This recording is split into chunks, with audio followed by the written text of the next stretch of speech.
On position in her hide, about 600 meters from the enemy, looking for their position so we can get our mortar guys to destroy them. Tomorrow there's going to be an assault on the village. There is not many Russian occupation there. They've moved back. Our artillery guys are doing well. That's them going off right now. Here's my hide.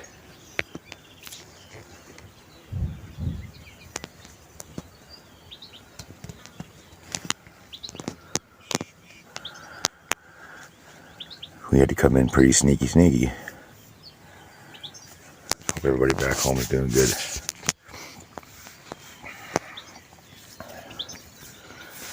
Tomorrow's going to be a big day.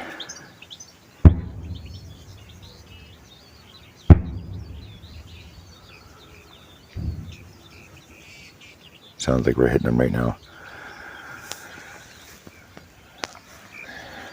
Slava, Ukraine.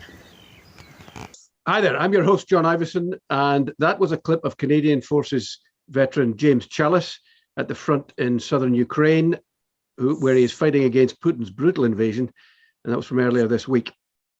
James, thank you for joining us, and thank you for all that you're doing to keep Ukraine free. And I just want to reassure anybody who's watching, you don't put your phone on when you're going out in operations, right? You were in a safer spot when you were doing that shoot. Yes, we were actually just on friendly lines, just watching before we went ahead. We don't take our phones. We usually leave them back just because there is technology to actually locate. We have it. We can see where the Russians are, and they're actually pretty interesting to see where the pings are, where they are. So it gives us the advantage actually to when we move or when we can move. So it's been an eye opener for sure. And they're not far away from you, right? No, we were about 500 meters away from them. Hours ago, we pulled back just to get regrouped for our next mission, which is coming up here about 4 a.m. Tomorrow. So just let me give people watching a sense of who you are. You're a 42-year-old. You're from Coburg, Ontario, and let's just say you have extensive military experience. What persuaded you to risk your life and travel halfway around the world? Well, I know I have a bit of a skill set and the type of person. I've been involved in some things where you see the acts of humanity and the acts of of torture and stuff. And when it comes down to this, I didn't believe I would see what was said on the news. But when you come down here and you actually have feet on the ground, you can actually put things aside, especially when it comes to the Western media and everything else. They say one thing, and you actually, when you're here and you see it, it's the total opposite. I came here just because I believe in life. I don't believe in death. These people are absolutely wonderful. They have the best courage. They have motivation. They have morale like you wouldn't believe. And I really believe that this is happening in our favor down here because of the way we feel, the way we act. It's the drive and the intensity of and the pride of these Ukrainian people that are going to actually win this war. So when you arrived, I saw a video that you said you were training at the time, and you said the morale was phenomenal. Now you're at the front line, which suggests they need you there. Is the morale still phenomenal? It's unbelievable. We have you have to have some humor, some black humor coming around. We get down there and with my team here, which is really good, really skilled guys. We just look at each other and we just smile, and and we go to different villages up in the fronts, hiding in woods. Everybody we come across, everybody's got a great attitude. It's been something I've never really seen this before. It's almost like a job now. These people have been down here for so long, pushing forward. It's not those mortars that are going by, which I'm surprised are not going off right now. Sorry, but you get used to it. It's surreal. You're outgunned, you're outnumbered, and these people you're fighting with are not professional soldiers, right? No, not at all. A lot of them have actually been really only been training since the guys I'm with. I started training when I came down here in March. We stuck together the whole time, and I believe that's a really big thing when it comes down to I know how he's going to move. He knows how I'm going to move.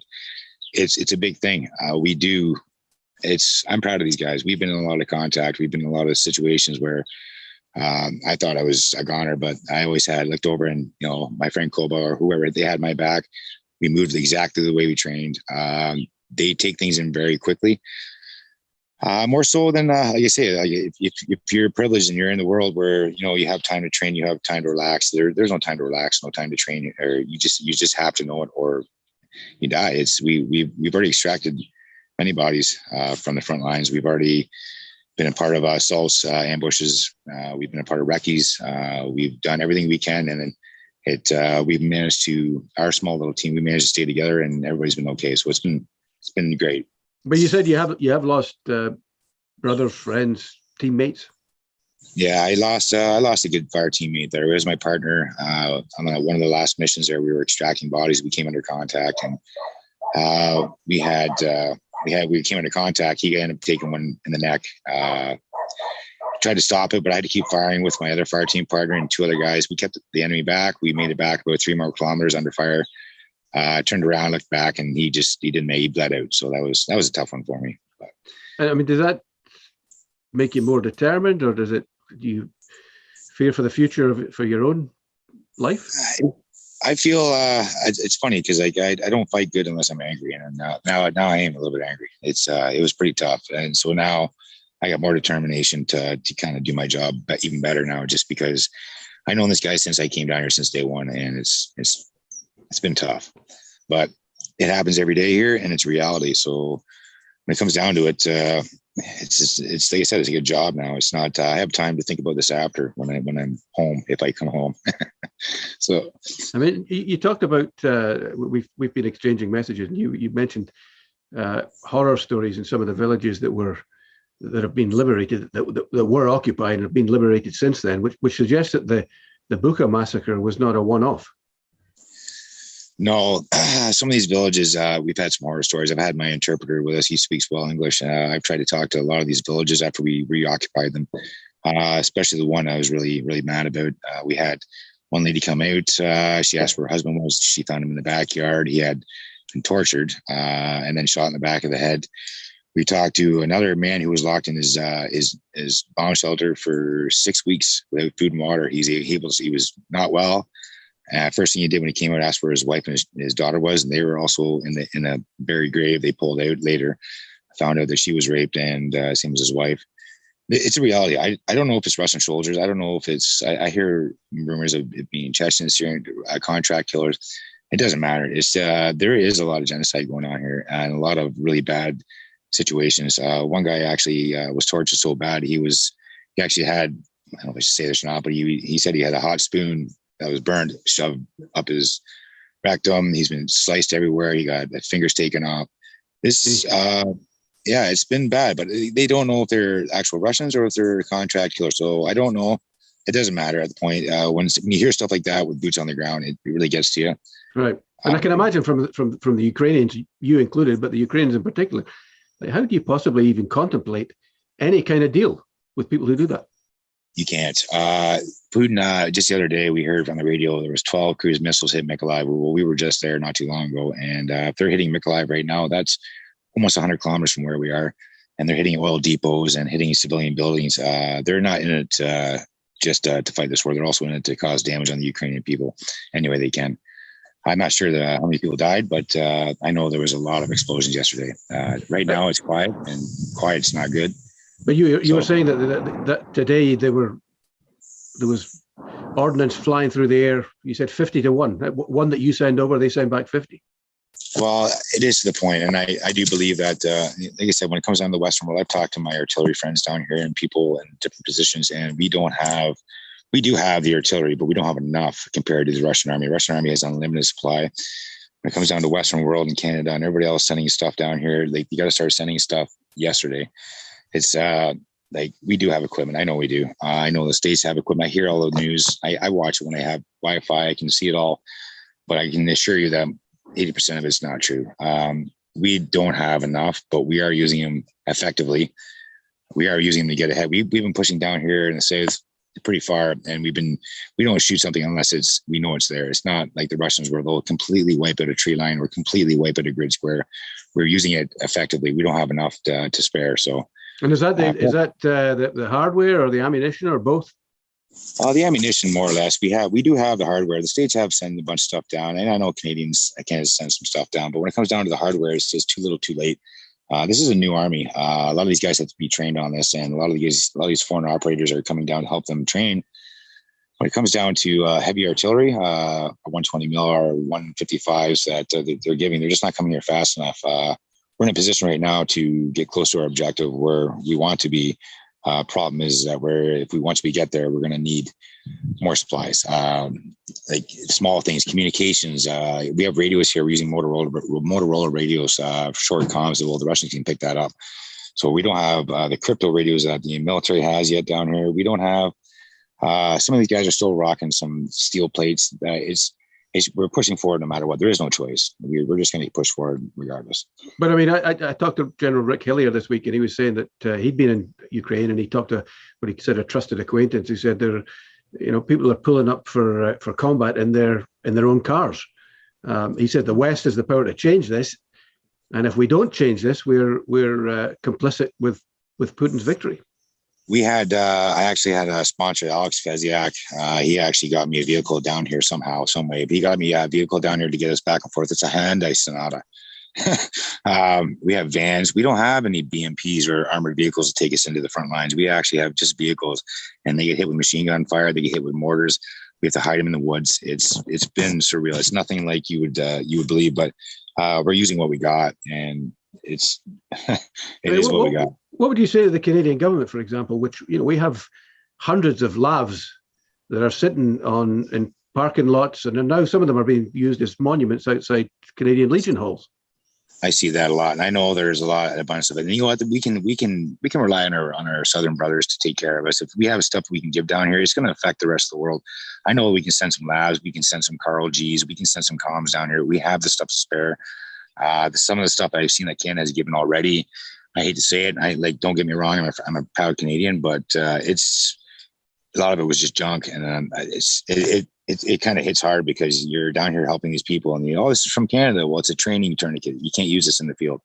The night vision that they sent down, half of them worked, half of them didn't. It's I know it's there. I know the equipment's there, and I know that they can send it.